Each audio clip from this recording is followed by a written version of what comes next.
L'attaque des 2 derniers jours est le plus gros coup jamais porté au Hezbollah par Israël. Des appareils ont explosé simultanément alors que les membres du Hezbollah étaient chez eux, faisaient leurs courses ou participaient à des obsèques. Le ministre israélien de la Défense, Yoav Gallant, a estimé que le centre de gravité de la guerre se déplaçait vers le nord. Dans la nouvelle phase de la guerre, il existe des opportunités importantes, mais aussi des risques importants. Le Hezbollah a le sentiment d'être persécuté et la séquence d'actions militaires va se poursuivre.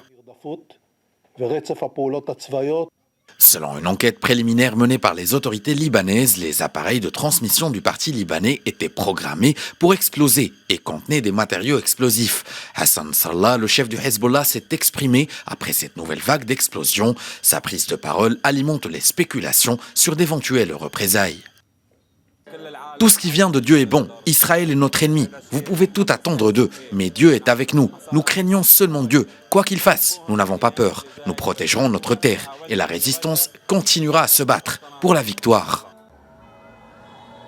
Jeudi, le Premier ministre libanais Najib Mikati a appelé le Conseil de sécurité de l'ONU, qui se réunit d'urgence ce vendredi pour discuter des explosions meurtrières au Liban, à adopter une attitude ferme en arrêtant l'agression d'Israël contre le Liban et la guerre technologique qu'il mène. La Turquie, elle, a accusé Israël d'étendre la guerre au Liban, tandis que Berlin, les Nations Unies et Washington ont mis en garde contre une escalade.